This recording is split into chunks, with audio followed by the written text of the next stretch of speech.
Train number 147, एक रात जो कभी भूली नहीं जाती। रात के करीब 11 बजे का समय था। दिसंबर की ठंडी हवा प्लेटफॉर्म पर बह रही थी और लोग अपने अपने सफ़र की तैयारी कर रहे थे। प्लेटफॉर्म नंबर 3 पर खड़ी थी ट्रेन नंबर 147, एक ऐसी ट्रेन जिसका नाम सुनते ही कुछ लोग खामोश हो जाते थे। यह कहानी है वर्ष 2012 की, मध्य प्रदेश के एक छोटे से स्टेशन खरघाट की। उस रात 24 वर्ष की रिया अपने जॉब इंटरव्यू के लिए दिल्ली जा रही थी। वह बहुत उत्साहित थी, पहली बार घर से इतनी दूर जा रही थी। उसके माता पिता ने उसे बार बार समझाया था, बेटा किसी अजनबी से बात मत करना और रात को ध्यान से रहना।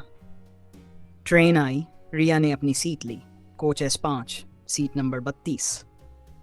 शुरुआत के कुछ घंटे सब सामान्य था। लोग बातें कर रहे थे, कुछ सो गए थे और कुछ मोबाइल देख रहे थे। लेकिन रात के करीब 2 बजे अचानक ट्रेन एक सुनसान जगह पर रुक गई।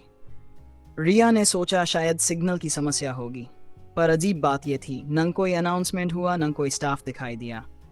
तभी उसने नोटिस किया, सामने वाली सीट पर बैठी एक बुजुर्ग औरत उसे घूर रही थी। उसकी आंखें बहुत अजीब थीं, जैसे वह कुछ कहना चाहती हो। रिया ने हिम्मत करके पूछा, आपको कुछ चाहिए? और वह औरत धीरे से बोली, यहाँ मत रुकना, ये जगह ठीक नहीं है। रिया कंफ्यूज हो गई। वह कुछ समझ पाती उससे पहले ही लाइट्स छिलमिलाने लगीं। कोच के दरवाजे अपने आप खुलने बंद होने लगे। कुछ लोग जाग गए और पैनिक फैलने लगा। तभी एक आदमी चिल्लाया, कोई चैन खींच रहा है। ट्रेन धीरे धीरे हिलने लगी, जैसे कोई उसे रोक रहा हो। रिया का दिल जोर जोर से धड़क रहा था। उसने खिड़की के बाहर देखा और जो उसने देखा उसने उसकी जिंदगी बदल दी। बाहर अंधेरे में कुछ लोग खड़े थे, लेकिन वे सामान्य लोग नहीं थे। उनके चेहरे सफ़ेद थे, आंखें बिल्कुल काली, और वे सीधे ट्रेन की तरफ देख रहे थे। रिया डर के मारे पीछे हट गई। तभी वह बुजुर्ग औरत फिर से बोली, वर्ष 2010 में यहीं एक हादसा हुआ था। पूरी ट्रेन जल गई थी और आज भी वे लोग अपना सफ़र पूरा करने आते हैं। रिया का दिमाग सुन्न हो गया। अचानक कोच का दरवाज़ा जोर से खुला और ठंडी हवा के साथ एक अजीब सी गंध अंदर आई, जैसे कुछ जलने की। एक एक करके लाइट्स बंद होने लगीं। लोग चीखने लगे।